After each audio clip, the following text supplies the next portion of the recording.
Hi, everyone. Welcome to a conversation with Catherine and I. Catherine and I have been colleagues and friends and just like creative brainstorming partners for many years now. And it's on the daily that we are on Voxer, just back and forth talking about coaching and next steps and the projects we want to work on. We've collaborated on projects before. Catherine is a certified UMAP coach. So we've just worked together in many different ways. And yesterday, well, very recently, Catherine put together a live gathering in her town, and we were just debriefing on it yesterday. And I thought, let's talk about this and record it so that I can put it up on the YouTube channel and maybe take the audio and put it on the podcast. So I'm hoping that this reaches a few people. One, if you're a coach or a coach consultant or a soloist who wants to create experiences for people, I'm hoping you find this inspiring and just a very tangible example of how to go from idea to actually making something happen. And if you also consider yourself a creative professional, I'll let Catherine speak more to that. And you're looking for a place to gather, especially if you live in this particular region. Again, she'll tell you more. Catherine's pulling together some really amazing stuff for creative colleagues to come together and share best practices and help problem solve and find community. So welcome, Catherine. Allegra. I'm just gonna have you do that every time I walk into a room. Yeah, I'll just come in and I'll be the hype person at the front. So give a little background about kind of just your journey professionally, the highlights, the things that you think play the biggest role kind of in this current project you're working on. Sure. So as you said, currently I'm a certified UMAP coach, and I've been coaching and consulting kind of that intersection for about the last 5 years. But before that, I had a long career in corporate marketing. So I did that across a bunch of industries. I started in fashion, then moved to wellness and ended in tech. So I did that for about 13 years. And then when we started having kids and we made a big move, I made the switch from full-time corporate to more of a freelance within the coaching space. Right. So, on the surface, they don't seem like they have that much to do together, but with the benefit of hindsight, now that I have, the corporate career in, the rear view mirror and several years under my belt as a coach, what I realize binds them together and what more or less punctuates what I like to do is I really like creative collaboration. So I like working with people. I like talking about ideas and I like helping people bring ideas to life. So in marketing, I was on the marketing team and we were very focused on creating campaigns and launching campaigns, creating campaigns and launching campaigns. Yeah. And many iterations of that. But it was always, started with, a creative idea and then figuring out, okay, how do we take this idea? How do we workshop this idea? How do we come up with the best idea that will satisfy all of these needs and desires? And then how do we put it into the real world? And without realizing it, that is more or less what I've gravitated towards when working with clients or collaborating with people is how do we take these ideas, whether it's ideas for what they want to do with careers or ideas of passion projects they want to launch, and figure out how to bring that to life. So that summarizes more or less my corporate, my professional background, but well, actually, I'll stop. Did that answer your question or should I just keep going? Well, I love that it's super interesting. I love how you're using the word collaboration, right? And because you and I talk a lot about, and I think coaches navigate a lot, like the language they use to describe what they do, like what is it? And like I always like to think of there's a space. You walk in and someone else walks in, whether that's a client and like something happens in that space. It's usually a conversation, some kind of back and forth thing. And what we call that thing, I think is so interesting. Is it a teaching conversation? Is it an advising conversation? Is it a training conversation? Is it a coaching conversation, or is coaching all of it? And I really love, I feel like recently you've been leaning into like whatever's happening in there is a collaborative conversation. Yes. I've just enjoyed hearing you say it, and even now I just think it's really helpful to, and it's just neat to hear that evolution. And I'm glad you mentioned that, because the word collaboration, I think, only came to me fairly recently Uh-huh. in terms of something that I wanted to focus on. And uh, what is it? Alex Baisley taught me this, courtesy of you reintroducing Uh-huh. me to him, is Great. I think a lot of people, if you're soloists or if you're in the coaching space or consulting space, uh, we get hyper fixated on what we do and how we want to work with people. But he taught me, he's like, it's not a problem. Maybe it's just a wording problem, right? Mhm. It's like, what are the words that you're using to talk about, what you want to do, how you want to work with people.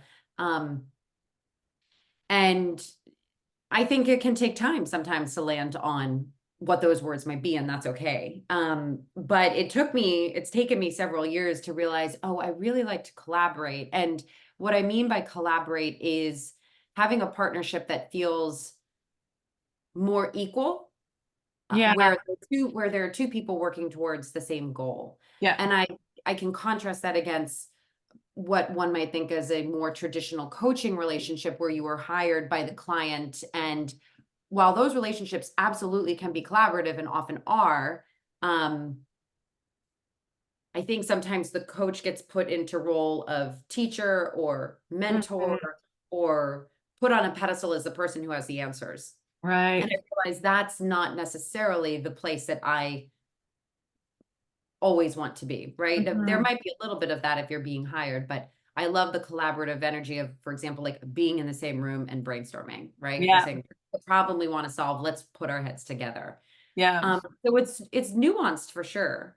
But I do think that nuance has helped me clarify some things and figuring out, what I want to explore next.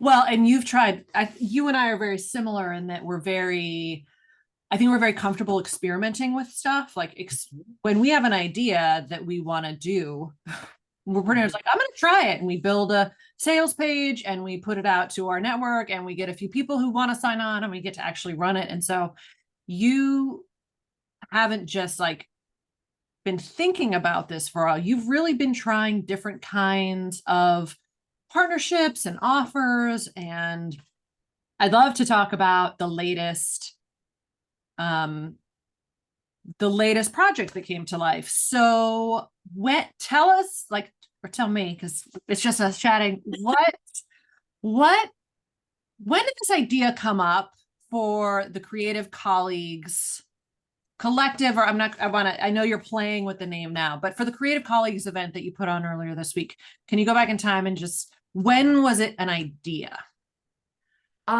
Yeah. So I'm at the moment calling it Creative Colleagues. Okay. Sure. But it is a collective. That's kind of how I'm thinking about it. But the idea was fairly recent. So it's the beginning of February, more or Beginning of less. February. And the idea came to me in mid-December. And the idea was, do you The have a idea sense of what it was? was, and okay, I can't remember exactly how the idea came to me, but as ideas tend to do, they just kind of show up. Yes. Um, I know you and I both have Ideator in our top 5, so I have Every lots of morning, ideas, 7 right? So, a.m. Here they are.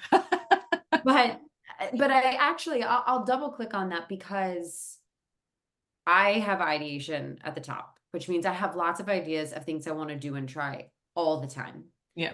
So what I have learned is that you just can't possibly do all of the ideas, right? But some tend to stick around. Hmm. So I had been noodling on this idea of collaboration, right? Like, how do I make it possible for me to collaborate with more people, like in a true collaborative, more equal footing, as opposed to me saying, here's an offer. If there is one person who would like to work with me on this offer one-on-one, right? So I Yeah. was really trying to figure out how could I expand that. So I had the idea probably on like a Monday, and I let it, I didn't do anything, which if you're an ideator, it's like, that's hard, like when I had the idea and I was like, oh, this sounds really good. But I waited till maybe like Wednesday. Mhm. Um, and then what I decided I wanted to do is I wanted to test it, but I wanted to do it locally. Yeah. Which is a big contrast to how I think a lot of people, especially if they're doing something on their own, have been taught to do it. It's like everything's online, everything's on Instagram. I haven't breathed a word of this online. I But just what want to I flag that. I just want to Mhm. flag that for anybody watching, that this entire thing came together offline. Now, there may be some online tools that you used, but this was a relationship-based, conversation-based, invitation-based experience that you leaned into. Okay. Exactly. So the context behind it is that, I used to be in the corporate world. Now I'm not in the corporate world. Right. And what I really miss, what I've realized over the last couple of years is I miss having colleagues. I miss having people that I can spitball ideas with, very much like how you and I just do naturally, right? Right. But I miss having a network of people that I can do that with, getting advice, or being able to tap someone on their shoulder if you're sitting next to them in the office saying, hey, can you workshop this with me really quickly? I miss having that energy. And if you're working on Mm, your own, or mostly on your own, there aren't a lot of opportunities to do that. I've been to tons of networking things, but I wasn't looking for networking. I was looking for people that I could collaborate with and right. brainstorm with, that didn't necessarily have an agenda, right? That were Right. interested in helping me and me being interested in helping them. Um, and I was interested in doing it locally. I live in a town, my kids are growing up here. I personally am invested in really just getting to know the different people, in my community and the surrounding communities. So I had this idea saying, well, what if I get a few people together and we just try to do like a little mini mastermind, when everybody can bring an ask, and then everybody just goes around the table and gives their feedback, and we could do it at a coffee shop. It started as a very small idea, and I Yeah. was like, if I have 3 people, it'll work. I just need Perfect. like 2 more people. So I had a few people in mind of other, like creative soloists, entrepreneurs, small business owners that I have met over the last couple of years. I have a friend who's a photographer. She knew some people, and I said, hey, can you give me some names? And then I wrote an email from my personal email address. There was no like email campaigns, no nothing. I just shot off a quick email saying, hey, I have this idea. Here's what I'm thinking. Would you be interested? Um, and a lot of people said yes. That's And awesome. together we picked a date. So this was in December. We picked a date after the holidays for, early February. And then I had to work backwards and figure out, okay, what am I actually doing and where am I doing? I didn't have any of that figured out at the beginning. I just was like, who wants to test this with me? And I had um, about 10 people say yes. At the day of the event, we had 8 people, because some people were sick, someone had to drop out last minute, but you know, Mm. so we had a good showing for a quick turnaround. Well, and you did have a little bit of a runway. It wasn't like, let's do this next week. You gave it a couple of Right. months, and Mhm. you've heard me say this a million times, and others have as well, but it's like you picked a date and you picked a time and you picked a place, Mhm. and you invited some people and they said yes. And that's, even if one person had said yes, you would have Right. planned on showing up.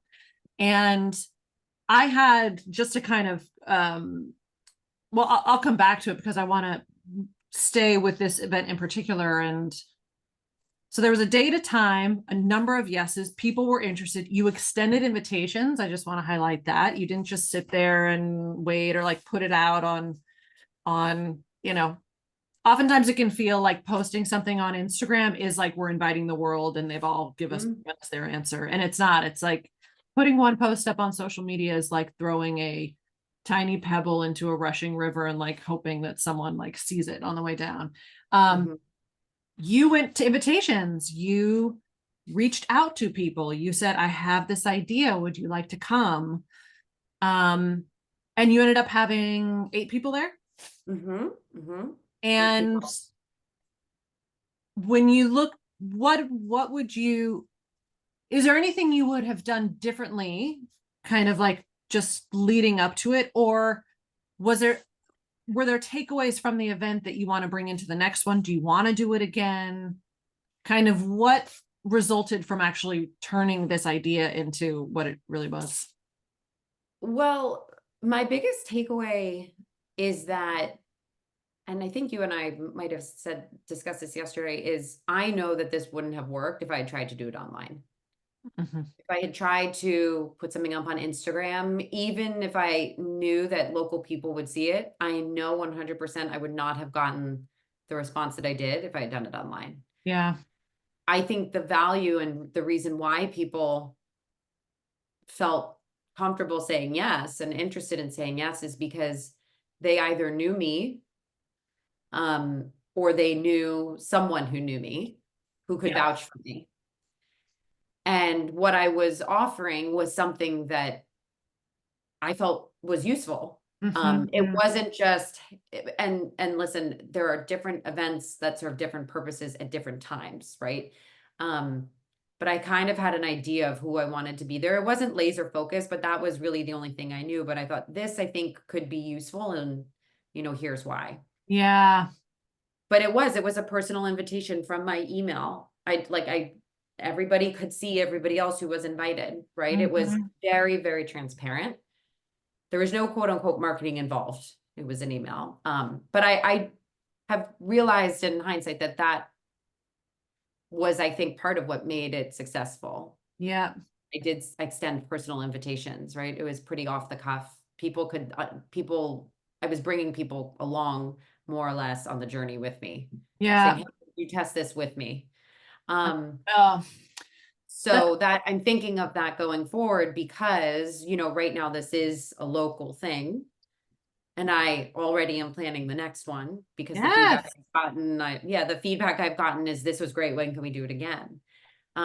So I know it will be, I'm not blasting this to Instagram. Maybe there will be an element of that eventually, but this is more, I don't know what you call it, higher touch, more personal. Yes. It's more But it's all these, relationship based. yeah, exactly. You know, Exactly. the few phrases that stand out are like your willingness to say, I'm testing this thing. You know, Mhm. often someone might be watching who's like, okay, I want to experiment with, I'd like to try this, but I don't know what's gonna, like, I don't, Mhm. I don't know how it's gonna be because I've never done it before. So how do I invite people to it? And I've always said, tell people that you're running an experiment, like tell people that you're trying it, that you're testing it, let them in on that it's new and that it's never been done before. And you're not exactly sure, but it's going to be fine because you're all lovely people and, you're going to be in a room together and it's going to be great. So Like, I think that's just a great lesson to remind people of that. Yeah, the first 1, 2, 3 times you run something, it's early. It's a, it's a, it's unknown. And I think that's very attractive to a certain group of people. They hear that and mhm. they're like, yeah, well, sure, I'd love to test this with you. I'd love to. There's a, there's a Broadway show that's being workshopped right now. And it's like they've been rehearsing and they're still rehearsing, but they're welcoming people in to watch the rehearsals. And Mhm. because it's not like, oh, we can only open these doors when the thing is perfect, because they know it's not going to get perfect unless they allow people to watch it and reflect back maybe some of the imperfections so that they can, it's what happens in the room and we can't imagine that. You kind of just have to do it. Right. Um, yeah, anything come up for you there? Well, I want to, like, it was definitely, there were parts of it that were clunky, right? Yes. People said yes, the event was great, and it wasn't perfect by any means. Mm, mm. Um, and I knew that going in. So, I was very open to things not being perfect, and I knew I probably wouldn't know what wouldn't work until it didn't work. Yeah. So, I've asked everyone for feedback, and myself having been there because I participated in the event, there were things that were very clunky. And now I know for the next time, and I know you and I workshop some of these things, I know, okay, kind of how to plan for them better. Yeah. Yep. And I Yep. didn't know that ahead of time. And that was part of how I went into it was I want to do this because I need to know what works and what doesn't work. Yep. And I knew some of the things weren't going to work and they didn't. But overall, it worked. It, Overall, it worked. Yeah. it sounds very, very positive based on what you've shared about it. And I also too just want to talk really quick about this idea of like create the room that you want to, Mm. what was it we said? like create the room you want to show up in or create the room you want to be in.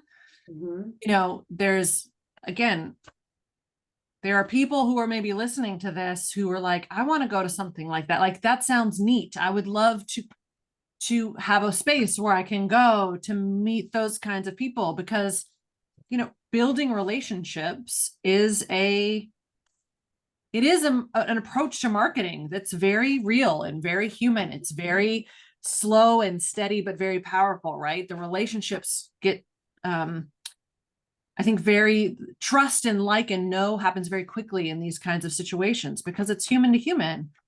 And someone watches like, oh, I'd love to go to something like that. And what we've talked about is like, well, what if you made something like that? Like, what if you opened up the room and designed the room and like invited people to the room that you would like to be in? Mhm. I just love that Exactly. you used that phrase yesterday. I thought it was so awesome. Well, I think I was responding to something you had mentioned where, put yourself in the room with, I don't know, the people you want to be more like or the people you want to work with. But I think maybe some people don't know where those rooms are. So it's, if you can't find one, then make one, right? Or test one. Test And one. Wow, that's great. yeah, test one. Because maybe it doesn't work, but that's okay too. I mean, I've done plenty of offers over the years that have not worked at all. Locally? Um, sorry, Locally? not local. No, not locally. The ones that like kind of fizzle out are ones that I try to put out online, but the local things that I have done have tended to work because they are more relationship based. They're relationship based. And I don't know, I think in right now in this climate of trying to do something on your own, everything's very online and there's nothing wrong with that, but it's not as sexy to talk about doing something, Mm-hmm. pack up your car and drive your drive your folding table and get the folding chairs and it's definitely not as sexy, but in my experience those events have been more successful or more Yeah. impactful or have gone much further ultimately in helping me make the connections and relationships that I wanted to make or have eventually paid off or Yeah, yeah, what yeah. I'm thinking about someone watching who might not have a either who just might not feel like there is a local community to connect with. Mhm. I guess my first thought on that would be challenge that story. There's Right. usually a chamber of commerce. There's usually a chamber of commerce. There are usually business owners in most places that gather in some way. Mhm. If in fact you're like, no, there is no one locally for me to connect with, it's not possible. um I believe it's possible to create rooms that are virtual. Mhm. It's still possible to create a room. You and I are in a virtual room right now, um and invite people to come. And, Mhm. and when it is virtual, you can reach out to people virtually. So it starts to feel like, well, then I have to talk about it on Instagram. It's like, no, you're still email people, but you can email someone now who, let's say, lives across the country, or, and say, hey, I'm setting up a Zoom room on this date at this time where we're going to talk about this. Would you like to come? So Mhm. I I just want to reinforce that I don't think I know this model is not only an option if you live in a place where you have access to, you know, different groups of people and different places you can maybe do something in. I think it's very possible to do online, but with that same intention of personal invitations, creating a space that we would like to be in ourselves, and um, making it relationship based and not, let's say, traffic based. Correct. I think that's a great point. I could have done potentially the same thing with people who aren't necessarily local, but followed the same approach, and figured out a way to do it virtually. Hmm. So I do think that's a great point because maybe there isn't a community or maybe you don't live in a densely populated area where it's as easy to do. So I agree with you. I think you can definitely do it online. Yeah. But it's, I think the distinction that you are wisely making is it's a relationship model, not a traffic model. Yeah. I think that's where the difference is and where it hits differently. I want to share really quick just to kind of offer an alternative model to this. So what Catherine did is she picked a date and a time and a place a few months ahead. She extended those invitations. It sounds like, Catherine, you might try and run this seasonally, quarterly. What do you?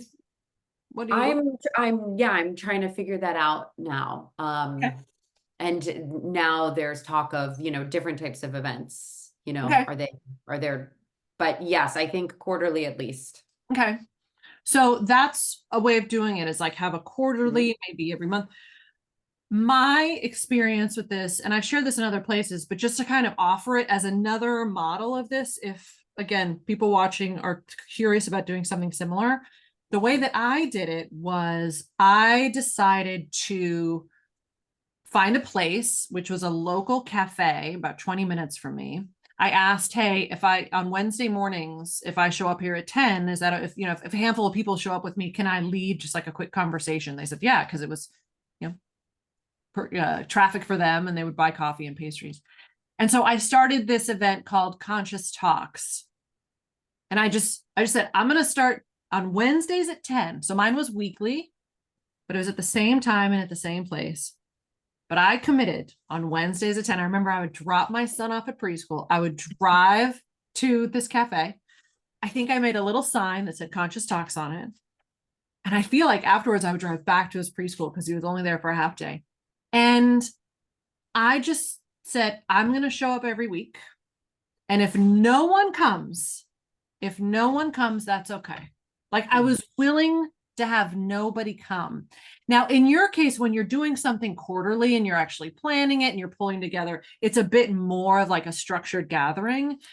I can understand wanting to be like, well, if no one had said yes, you may not have just shown up at the place just to be there. But there are ways of doing this that feel much maybe lower time investment, a little lower risk, where you can be like, well, I'm going to tell people. And if no one comes, that's okay. I have an hour to myself to have a cup of coffee and write down some ideas. If even one person shows up, that's great. Like they'll essentially get an entire hour of coaching and support from me around whatever they want. And I just started I put it up. I had a Facebook page at the time. Facebook, I think, served a little bit different purpose. This is now 8 years ago, maybe. And I just would say Wednesdays at 10, Conscious Talks. I would tell people locally. If I met someone locally, I'll never forget. I met a woman in line at Target who we just asked one another did. And when I told her what I did, she was so into it. And I said, you should come to my talks on Wednesday. Started showing up. And it was a thing that I created and committed to showing up to, that I was able to invite people to consistently. And they came and we'd have an hour. It wasn't a coaching session. I would just like teach an idea for 10 or 20 minutes. And then we'd talk about it. I'd facilitate. I think facilitation is the word you and I have talked about this week, just like facilitating conversation, and that'd be that. And it was just this standing thing that was local, that was easy to invite people to, that I was willing to show up to even if no one was there. And that I just was very consistent about just kind of promoting out in the community. I put flyers up at the library. I had my little Facebook page if I met someone locally. And I just want to put that out there too, as another way of thinking about what Catherine has taken action on and what anyone watching might be thinking about for themselves, that there are many models to this that can be played and lots of variables that can be played with. Right. Anyway, I just wanted to put it out there too, as a follow-up example. But I think it's great to even contrast those two examples, right? Because what you pointed out is you were creating these events where you could do it if just one person showed up, right? Yeah. You'd show up every week. Like it wasn't necessarily dependent on who showed up or the number of people that showed up. Right. And it was like a relatively low lift to say, all right, I'm just going to be here every Wednesday and this is what I'm going to do. And you could do that regardless of what anybody else did. Yeah. Right. Just contrasting it against my event was contingent on people showing up. Right. And it was slightly more scripted in terms of what happened in the room. Uh-huh. Which was by design, but if no one had responded to me, I couldn't have done it. Yeah. And I just recap that because I think it's helpful to see the difference Yeah. between an event where you are dependent on exactly who and how many people show up and those where you're not. That's great. That's Mhm. it's the variables. I just think Right. in my head, I'm like, well, what variables do you want to tweak? Do you want it to be, how many, the number of people, the time, the topic, is it dependent on a grouping there? Or could it just be one? Well, and what you said to me the other day when we were, going back and forth when I was processing the day after the event and I was talking about future events, you asked me a really important question that I've been thinking about since. You said, well, what do you want the goal of the event to be? Right. And that was helpful because it really helped me clarify, all right, if I want the goal of the event to be this, then it makes sense for me to prioritize these things within the event. That's Right. awesome. It was helping me think backwards in terms of, okay, well, then what type of event or experience do I want to design? Mhm. And the goal maybe doesn't have to be anything grand or super, super specific, but that was a helpful guiding question to help Yeah. me think forward, you know. You and I have been talking about the work of Michelle Warner. Mhm. She has a program called Networking the Pays, but she taught, her whole thing is about relationship based marketing. It's such a beautiful contrast to a lot of the traffic based marketing that I think a lot of us are exposed to and think is the only way. And so Right. I love this example because it kind of brings it back to, oh, this is a relationship based business model, and again, there was nothing that you're selling, this is kind No. of this very early stages of what's going to become something that I think, right, we're Yes. brainstorming like, what could this become, which I think is really exciting. But she, oh shoot, I forgot where I was going to go. The variables. Oh, Yeah. one of the things that she's been talking about recently is like, whatever you pick to do, what is the job you need it to solve? Like, it's the job of that thing. And don't do the thing until you have a job that needs assigning. And so when I think of the word of like, what's the goal of it? Sometimes people, I think goal setting can be like, I don't know what my goal is. It helps me to think like, well, there's a job that needs to be done. And the job is I need to be in a room with other people. Yes. And what can I make to like do that job? Oh, I'm going to pick a date, time, and a place, and I'm going to invite people to come. Like and you really got into the nuance of like, well, I want more to happen in that room. Like, it's not just coming. I want to do masterminding. I want to have people have breakout small conversations. Cool. So how do you design it so those things can be completed? Yes. And I just love that model generally of like, what is the job of this thing? Anyway. But what I love what you just pointed out, because I think it's very different from the models that coaches, consultants, like soloist entrepreneurs are taught, is like the job of the event wasn't to generate business. Right. That was not why I did it. It was like the furthest thing from my mind. Like that didn't even, and like I did it because I was interested in doing this event for that reason. I Yes. wanted to be in a room of other people where I knew there would be really amazing conversations. Yep. I wanted to know those people. So separating the job of the thing, right? Like what's the goal / what's the job? Like, can you separate that perhaps from whatever your business goals are? Maybe it doesn't have to be totally agnostic, but is there another job that is more, what's the word I'm looking for? It's less transactional. Yes. Yes. That's exactly right. And I think that's one of the reasons why it was so there was no strain around making it happen. Right. But I am a huge believer, because it's happened to me over and over and over again, that the less transactional we are, the more, I just think the more that emerges. It's Right. like, it's like planting a garden and just tending to things, and you're not planting it because you need to force certain flowers to bloom. You're just like, I'm just going to plant it and love it because I love gardens, and let's see what Right. happens. That garden is more likely to bloom and become something new than the one where we're like, I'm only going to plant this garden if these flowers grow, because if they don't grow. Right. And so Right. you created a space that I would maybe say, and correct me if it's the wrong language, like it wasn't a transactional space. It wasn't like, Oh, I'm doing this. So it was like it was an experience. It was, I guess one would say, I've been thinking about the trade-off between like transactional versus transformational. And transformational experiences, I think we don't know what's going to, like something's going to happen in here. We just don't know what it's going to be.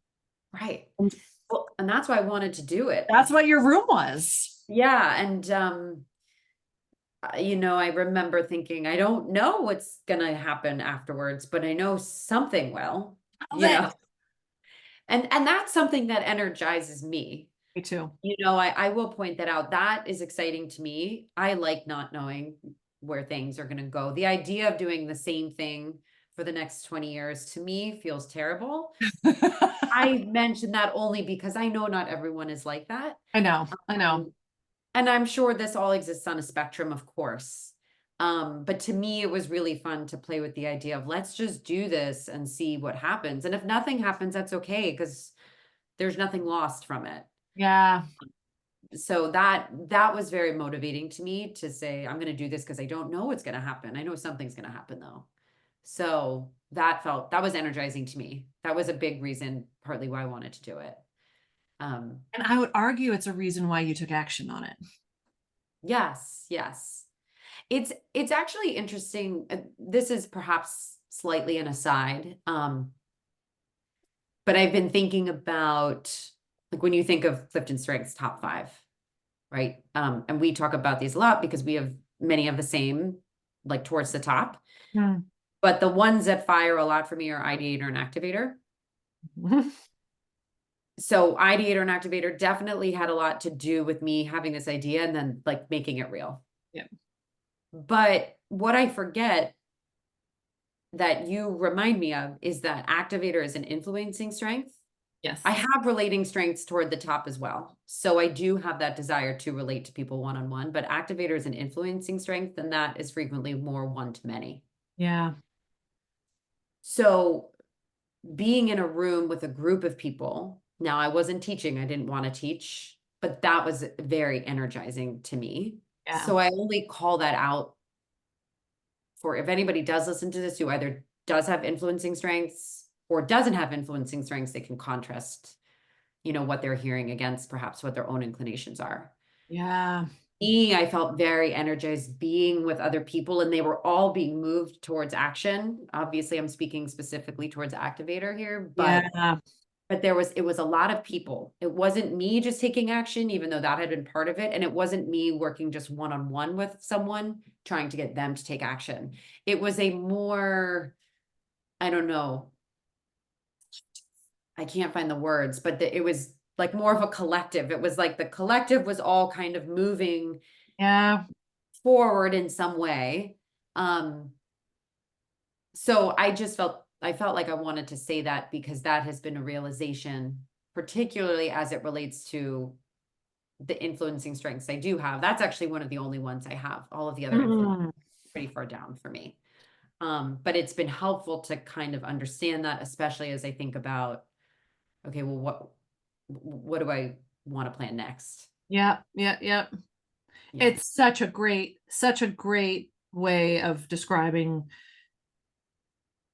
creating a room where you can show up and bring your strengths into it. Because again, someone watching this, let's say, is super high in executing strengths. Maybe it's creating a room where people come together and are literally doing things right then, right? Not later, but like, no, we're going to build, create, do, make it happen right now. Bring your laptops. Let's go. Right. Maybe- Let's have a planning session and write yeah, outline. let's like make Right. someone Mhm. who's a high thinker might want more of an open, almost philosophical, just conversation about things. Let's come together and talk about these big ideas. Right. And so it's just so you and I, again, we're both trained in strengths. We're both familiar with them. And we both know that everybody is bringing different things into the space. And I think it's really exciting to think about that this model of creating a local, or at least a relationship-based container, whether local or virtual, you still get to decide what you want to happen in it, Mhm. to design what happens in it to allow for and harness what it is that you do best and what comes most naturally to you. For Mhm. you, it was a place for relationship building and some of this activating energy to come through. Are you also a maximizer? I What do you think it's in in your my top top five? 10. Right? It's It's in my just like top 10. it's Mhm. ideas to flow, the ideation, all those things. For someone else, that the Yes. vibe is shaped by one's strengths. Oh, that's good. I want to remember That's that. good. Write that down. The vibe Make that your next class. is shaped by your strengths. It only took us 40 minutes to get to that line. Hey, we got there. We got there. But I do so, but as we wrap up, let people know, I will share this in the YouTube description. Like, if people want to connect with you just to like maybe learn more and riff on this, if they're local enough and want to try an event, attend one of your upcoming events, where can people learn more about what you're doing? You can just go to my website. It's catferguson.com. So CATFERGUSON.com. My email is cat@catferguson.com. You can email me. I'm not so big on social media right now. Great. So just email me. Yes. Because I don't know, that phone is a black hole for me sometimes. So I'm not super promotional on that platform right now. So Great. email's the best. There is a little tab there right now for creative colleagues. So I'm in Monmouth County, New Jersey. Okay. It's like central New Jersey. So future events will likely be in this area. But if you Okay. are, in the tri-state area or New Jersey local, then Great. maybe there's a little place to put your email if you want to get notified about upcoming events. So go ahead and drop your name there. Great. Thank you. Thanks for chatting with me in this way so that other people could learn. Always a pleasure. Always a pleasure. Thanks. And for those of you watching, if you have questions, feel free to post them in the comments. If you're listening to this in an audio format, feel free to reach out with your thoughts. I'm easy to reach as well. And I just want to say thanks again to Catherine for showing up for this chat. Thank you, Allegra. Talk soon.